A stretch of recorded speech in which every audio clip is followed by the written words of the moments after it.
Chairman P T I barrister Gohar نے کہا ہے کہ پبلک اکاؤنٹس کمیٹی کی سربراہی سے جنید اکبر کو ہٹانے کا سوال ہی پیدا نہیں ہوتا. دکھ ہوتا ہے جب پارٹی کے اندر کی باتیں لیک ہوں, لوگ اس پر بات کریں.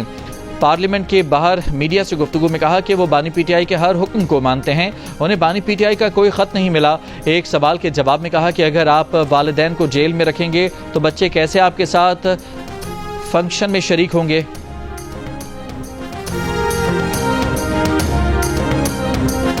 وزیر خزانہ محمد اورنگزیب نے کہا ہے کہ آئی ایم ایف سے بیل آؤٹ فنڈز کی ادائیگی آج متوقع ہے. بھارت سے کشیدگی کی وجہ سے کسی بڑے مالیاتی اثر کی توقع نہیں. برطانوی خبر ایجنسی سے گفتگو میں وزیر خزانہ نے کہا کہ امریکہ کے ساتھ تجارتی مسائل جلد حل ہونے کی توقع ہے. پاکستان کا ہدف امریکہ سے کپاس, سویابین اور ہائیڈرو کاربنز کی درآمدات میں اضافہ ہے. پاکستان کا بھارت کے ساتھ کشیدگی کے بعد کی صورتحال پر آئی ایم ایف سے رابطے کا فیصلہ. ذرائع کے مطابق ایف بی آر کا سپر ٹیکس میں کمی پر بھی آئی ایم ایف سے بات چیت کا فیصلہ. ذرائع کا کہنا ہے کہ سپر ٹیکس میں کمی نہ ہوئی تو سرمایہ کاری نکل کر دبئی جانے کا خدشہ ہے. ذرائع ایف بی آر کے مطابق مختلف عدالتوں میں سپر ٹیکس کے 200 ارب روپے کے مقدمات زیر التوا ہیں.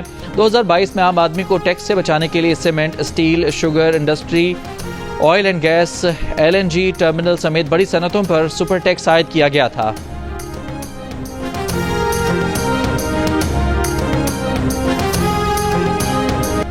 وزیر اعلیٰ پنجاب مریم نواز کی بھارتی جارحیت کے دوران زخمی افسران اور جوانوں سے ملاقات. سی ایم ایچ لاہور میں زیر علاج غازیوں کی خیریت دریافت کی, جلد صحت یابی کی دعا کی. وزیر داخلہ محسن نقوی کی بھارتی ڈرون حملے میں شہید حیدر علی کے گھر آمد لواحقین سے تعزیت. کہا شہیدوں کی قربانی سے جنگ میں فتح ملی. بھارت اب کوئی ایڈونچر کرنے سے پہلے 100 بار سوچے گا. پاکستان کا دہشت گردی سے کوئی تعلق نہیں. بھارت نے پہلگام کے بعد جو ڈرامہ رچایا اس سے انہیں کوئی نہیں روک سکتا.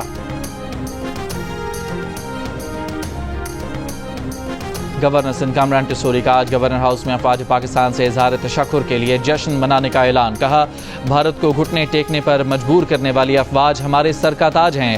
آپریشن بنیان مرصوص کی کامیابی پر گورنر ہاؤس سندھ سے لے کر کراچی تا اسلام آباد تک جشن کا سما ہے. امیر جماعت اسلامی حافظ نعیم الرحمان سے سکھ برادری کے وفد کی اسلام آباد میں ملاقات. سکھ وفد کا پاکستان کی کامیابی پر خوشی کا اظہار. حافظ نعیم الرحمان نے کہا کہ پوری قوم پاکستان کی حفاظت اور سالمیت کے لیے اکٹھی ہے.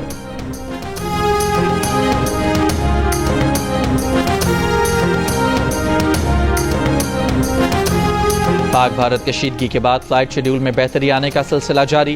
14 غیر ملکی ایئر لائنز نے بھی اپنی پروازوں کو بحال کر دیا. خلیجی ممالک اور ترکی کی ایئر لائنز نے بھی اپنی پروازیں معمول کے مطابق شروع کر دیں. ایئرپورٹ ذرائع کے مطابق آپریشنل وجوہات پر سیالکوٹ سے شارجہ, دمام, کویت کی 3 پروازیں لاہور منتقل. مدینہ, کراچی, کوئٹہ کی پرواز بھی انتظامی طور پر لاہور اور اسلام آباد میں اتاری گئیں.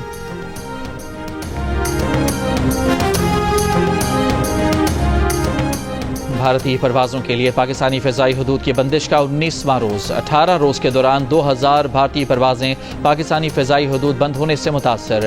بھارتی ایئر لائنز کو گزشتہ 18 روز میں 400 کروڑ بھارتی روپے سے زائد کا نقصان ہو چکا ہے. بھارت نے 32 ایئرپورٹس پر آپریشن شروع کرنے کا نوٹم جاری کر دیا. بھارتی ایئرپورٹ اتھارٹی کا کہنا ہے کہ پہلے بند کیے گئے ایئرپورٹس اب سول ایئر کرافٹ آپریشنز کے لیے دستیاب ہیں.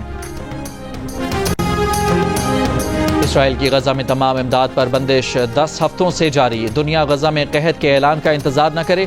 خوراک کی کمی اور بنیادی ضروریات نہ ملنے سے فلسطینیوں کی اموات شروع ہو چکی ہیں.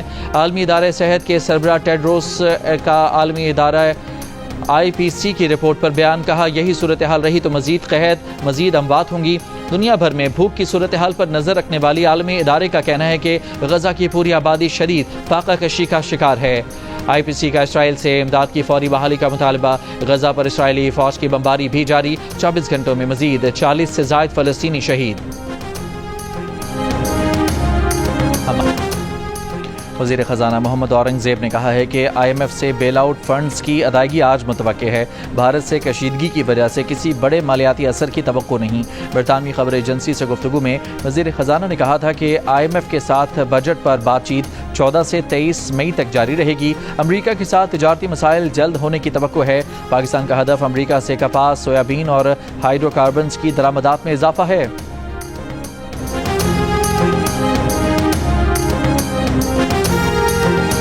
اگر دشمنوں اور غیروں کے ساتھ صلح ہو سکتی ہے تو اپنوں کے ساتھ بھی ہونی چاہیے. چیئرمین تحریک انصاف بیرسٹر گوہر خان کی جیو نیوز سے گفتگو. کہا اگر والدین کو آپ جیل میں رکھو تو بچے کب تک آپ کا ساتھ دیں گے, کب تک آپ کے ساتھ فنکشن منائیں گے اور کیوں منائیں. اب قوم ہم آواز ہے, بہتر ہے کہ اس اتحاد کا فائدہ اٹھاتے ہوئے بانی پی ٹی آئی کی رہائی ہو. بانی پی T I Bushra be be سے پارٹی رہنماؤں کو ملاقاتوں کی اجازت ہو. اب سیاسی ماحول میں تناؤ میں کمی ہونی چاہیے.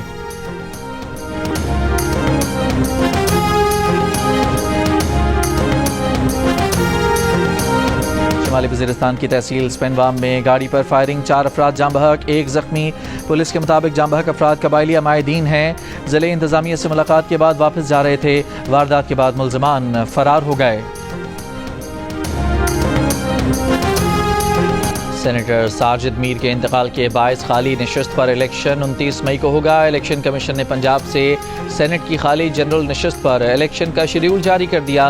کاغذات نامزدگی 14 سے 15 مئی تک جمع کرائے جا سکیں گے. اسکروٹنی 17 مئی کو ہوگی. جام شورو خدا کی بستی میں گھر سے میاں بیوی اور 2 بچوں کی لاشیں ملی ہیں. پولیس کے مطابق 4 افراد کو تیز دھار آلے سے قتل کیا گیا. لاشیں 3 روز پرانی ہیں.